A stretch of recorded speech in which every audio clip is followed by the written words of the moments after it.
वहीं किशनगंज जिले के ठाकुरगंज ब्लॉक के गस्ती कोराहाट में ऑल इंडिया इत्तेहादुल मुस्लिमीन के चीफ असदुद्दीन ओवैसी का इंतखाबी जलसा मुनक्किद हुआ। ओवैसी ने यहां पर खिताब करते हुए MIM के उम्मीदवार अख्तर उल ईमान के हक में वोट की अपील की और सीमांचल के लोगों के मसाइल का हल निकालने का वादा भी किया।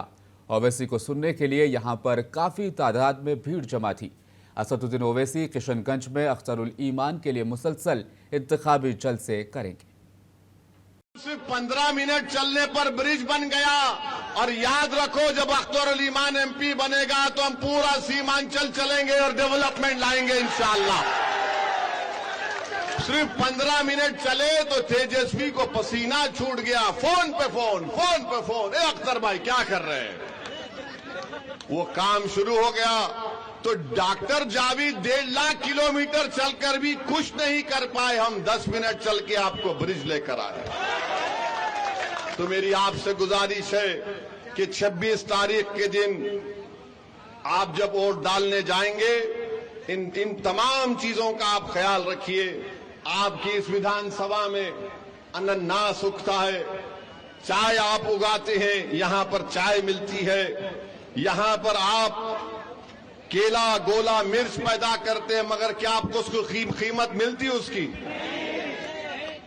ये सब के सब कीमत कैसे मिलेगी जब आपकी तकलीफ को कोई समझने वाला होगा। अब जावेद साहब तो 1.5 लाख किलोमीटर चलकर भी उनको पता नहीं इसकी कीमत क्या है।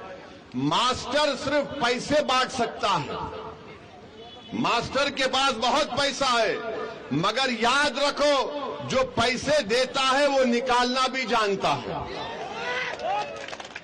यहां अख्तर उल ईमान को कुछ चीज नहीं चाहिए। इस शख्स की जिंदगी का मकसद एक ही है कि बिहार में आपकी क़यादत खड़ी हो जाए और सीमांचल से इंसाफ हो जाए।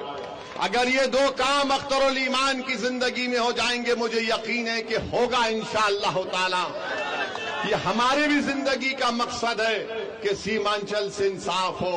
मैं बार बार आपसे कह चुका हूं और आज भी कह रहा हूं कि सीमांचल को मैं आता रहूंगा हमेशा इंशाअल्लाह ताला। सीमांचल का इंसाफ मेरे लिए बहुत जरूरी है।